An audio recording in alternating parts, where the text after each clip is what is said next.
Bem-vindos de volta ao canal The Board Father. Eu sou o Ben, e no vídeo de hoje vamos ensinar a jogar Role Player. Em Role Player, os heróis não surgem, mas são criados. Os jogadores encarnam personagens em construção, se preparando para entrarem em um mundo de campanha. Se interessou?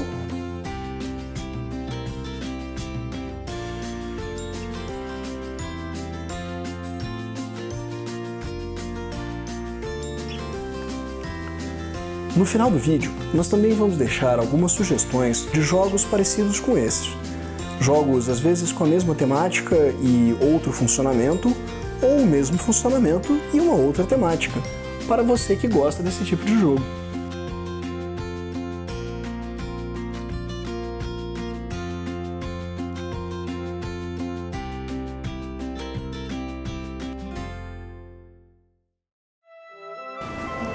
Este vídeo foi patrocinado pela Ludoteca BGC de Brasília. Bora lá jogar na Ludoteca, na 315 Sul. Se você se interessou por esse jogo ou gosta de jogos de tabuleiro, por favor, confira o link na descrição e divirta-se. Pra que no anual, né, gente? Vamos lá.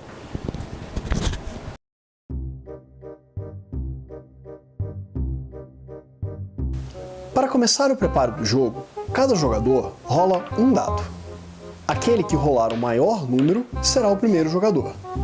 Depois, retorne todos os dados para a sacola. O primeiro jogador seleciona para si um tabuleiro representando a sua raça. Cada um dos tabuleiros possui dois lados, com uma figura feminina de um lado e a masculina de outro. O resto dos jogadores faz o mesmo em sentido horário.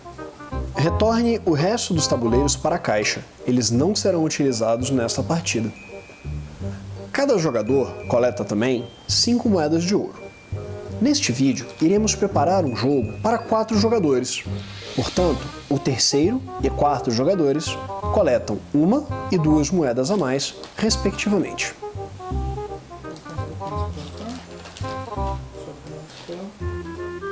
Deixe as moedas restantes em uma pilha ao lado dos tabuleiros dos jogadores. Agora, em ordem e um por vez, cada jogador compra um dado da sacola. Cada um dos dados representa uma carta com 2 classes, uma de cada lado. Ao sacar um dado, o jogador coleta a carta com a cor correspondente e seleciona um dos lados para ser a sua classe. Posicione a carta de classe no espaço designado do tabuleiro do jogador. Depois, retorne o dado para a sacola. Caso um jogador compre um dado dourado, ou de uma cor que já tenha sido comprada, retorne o dado para a sacola e saque um novo dado até que uma cor não selecionada ou um dado não dourado apareça. Depois que todos os jogadores sacarem um dado e coletarem suas cartas de classe, retorne todos os dados para a sacola. Embaralhe as cartas de história e alinhamento e entregue uma de cada para cada jogador. Retorne as cartas restantes para a caixa, elas não serão utilizadas nesta partida. Posicione essas cartas nos espaços designados nos tabuleiros dos jogadores. Coloque um marcador da cor do jogador sobre o espaço central da carta de alinhamento e outro sobre o espaço de mesma cor indicado na carta de classe. Separe as cartas de mercado em 2 pilhas, uma contendo todas as cartas com apenas um ponto no canto superior direito, e outra contendo todas as cartas com 2 pontos. Embaralhe cada uma das pilhas separadamente e crie um baralho posicionando o baralho das cartas de 1 ponto acima das cartas de 2 pontos. Depois, revele um número de cartas igual ao número de jogadores mais 1. Posicione as cartas de iniciativa no centro da mesa em ordem numérica, com uma carta a mais que o número de jogadores. Posicione uma moeda sobre as cartas de número 2, 3 e 4. Entregue a cada jogador um auxílio de jogo. Por fim, os jogadores irão agora preparar as suas habilidades iniciais. Em ordem de turno, cada jogador saca 8 dados e os rola. Estes serão os dados iniciais dos atributos dos jogadores. Os jogadores devem posicionar os dados em seus tabuleiros seguindo as seguintes regras. Um dado deve ser posicionado no espaço mais à esquerda em uma linha. Cada espaço somente pode ser ocupado por um único dado. Cada vez que um jogador alocar um dado dourado, ele recebe 2 moedas. E, caso o terceiro dado de uma linha seja alocado, o jogador irá receber 1 moeda. Neste momento inicial, os dados alocados não ativam as habilidades especiais de cada uma das linhas, como iremos explicar mais tarde. Agora, você e seus amigos já estão prontos para jogar Role Player. Vamos às regras. Uma rodada de jogo é subdividida em 4 fases: a fase de rolagem, a fase de dados, a fase de mercado e a fase de manutenção. O jogo chega ao final quando todos os jogadores tiverem alocado o seu último dado em seu tabuleiro pessoal. Vejamos cada uma das fases em detalhe. Fase de rolagem. Saque um dado por carta de iniciativa do jogo e role-os. Posicione o dado de menor valor na primeira carta de iniciativa. Depois, em ordem crescente, posicione os outros dados nas próximas cartas. Em caso de dados com o mesmo valor, o primeiro jogador decide qual a ordem em que os dados serão alocados. Fase de dados. Nesta fase, os jogadores, a começar pelo primeiro, selecionam uma das cartas e coletam o dado e, caso haja, a moeda que estiver sobre a carta. Ao coletar uma carta, o jogador irá alocar o dado recém-adquirido em seu tabuleiro de jogo. Isso faz com que o jogador ative a habilidade do atributo cuja linha ele acaba de alocar o seu dado. Vejamos o que cada uma das linhas permite ao jogador fazer. Força. O jogador pode virar um dado alocado em seu tabuleiro para a face oposta. Destreza. O jogador pode trocar de lugar um com o outro 2 dados de seu tabuleiro. Constituição. O jogador pode aumentar ou reduzir o valor de um dado em seu tabuleiro em 1 ponto. Um dado mostrando face com 1 não pode ser transformado em 6 e vice-versa, utilizando essa habilidade. Inteligência. O jogador pode selecionar um dado qualquer em seu tabuleiro e rerolá-lo. O dado retorna para o seu espaço ocupado originalmente. Sabedoria. O jogador pode mover o seu marcador um espaço em qualquer direção ortogonal em sua carta de alinhamento. Carisma. O jogador pode coletar um token de carisma, que, na fase de mercado, poderá ser utilizado em substituição a uma moeda de ouro. Os jogadores devem notar que apenas uma habilidade pode ser ativada por jogador na fase de dados. Ou seja, mudar um dado de lugar não permite ao jogador ativar a habilidade na nova linha.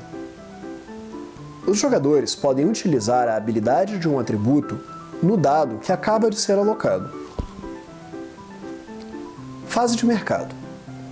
Após todos os jogadores terem coletado uma carta de iniciativa e alocado o dado coletado, passa-se para a fase de mercado.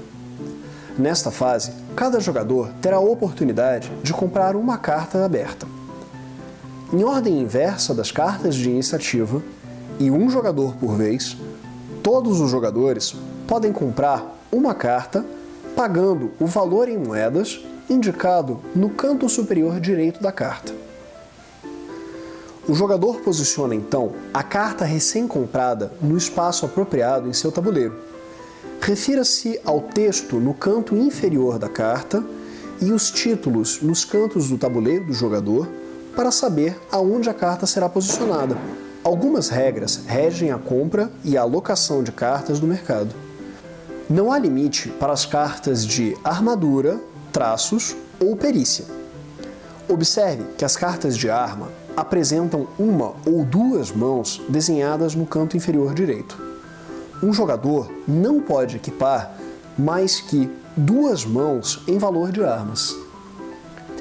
Caso um jogador compre uma carta de traço, ele imediatamente move um alinhamento de seu personagem na direção indicada pela seta apontada na carta, caso possa. Caso um jogador compre uma perícia, ele pode utilizar a habilidade da carta imediatamente. Vire a mesma em 90 graus para indicar que ela já foi utilizada. Caso queira ou não possa pagar por uma carta, o jogador pode descartar uma das cartas do mercado em troca de receber 2 moedas. Após tomar uma ação na fase de mercado, o jogador devolve sua carta de iniciativa para o centro da mesa. Fase de manutenção. Nesta fase, os jogadores devem executar as seguintes ações. Todos os jogadores devem descartar quaisquer marcadores de carisma não utilizados. Cada jogador seleciona uma de suas cartas de perícias e a retorna para a posição vertical. Retorne o dado não utilizado para a sacola e reponha todas as cartas do mercado, descartando a carta que não tenha sido adquirida. Adicione uma moeda nas cartas de iniciativa que apresentam um símbolo no canto superior direito. No entanto, cada carta somente pode ter uma moeda sobre ela. O jogador inicial passa a sacola de dados para o jogador à sua esquerda. Agora, uma nova rodada tem início. Ao final da rodada, em que todos os jogadores tiverem preenchido seus tabuleiros com dados, o jogo termina. Os jogadores viram as suas cartas de auxílio e passam para a contagem de pontos. As cartas de classe apresentam números e estrelas na sua área esquerda. Caso a soma dos dados do jogador no atributo apontado, levando-se em consideração os modificadores raciais, esteja entre os números da série apresentada na carta de classe, o jogador marca uma quantidade de pontos de fama igual ao número de estrelas indicados. Caso o jogador utilizando o mago tenha a sua força entre 14 e 15 pontos somados nos dados, ele receberá 2 pontos de fama. Se ao invés de uma série constar apenas um número, aquele número deve ser atingido precisamente. Porém, caso haja um sinal de mais ao lado deste número, o jogador deverá igualá-lo como um mínimo ou poderá ultrapassá-lo. As cartas de história apresentam um gráfico com cores em lugares específicos. O jogador verifica os seus atributos e, caso os dados indicados na carta de história correspondam aos dados alocados no tabuleiro do jogador, com as cores e os locais específicos indicados, aquele jogador irá receber uma pontuação de acordo com a quantidade de dados nos espaços corretos. Por exemplo, o jogador que esteja jogando com a carta de Alma Perdida, caso consiga colocar 2 ou 3 dados de acordo com o gráfico indicado, irá receber 1 ponto. Entre 4 e 5 dados, de acordo com o diagrama, o jogador irá receber 3 pontos. E caso todos os 6 dados indicados tenham sido preenchidos pelo jogador, ele irá receber 6 pontos. Os jogadores também recebem ou perdem pontos de acordo com o posicionamento de seu marcador de alinhamento. Por exemplo, o jogador azul, jogando como um campeão, caso consiga deixar o seu marcador neste espaço, irá receber 3 pontos. Os jogadores verificam suas cartas de armadura e as separam em conjuntos iguais, sendo conjunto de cotas, couro ou místicas, os conjuntos disponíveis no jogo. Para cada um deles, os jogadores marcam pontos segundo o descrito nas cartas. Por fim, os jogadores recebem a pontuação indicada nas suas cartas de traço. Marque os pontos recebidos na parte de trás das cartas de auxílio. O jogador que possuir a maior quantidade de fama vence o jogo. Em caso de empate, o jogador com mais ouro vence o jogo. Neste vídeo, ensinamos a jogar Role Player, por Keith Matejka. Se interessou? deixe aqui o seu like e siga o nosso canal. Isso nos ajuda a manter o canal funcionando. Caso tenha alguma dúvida ou sugestões, deixe um comentário aqui embaixo. Responderemos assim que pudermos. Até a próxima, pessoal!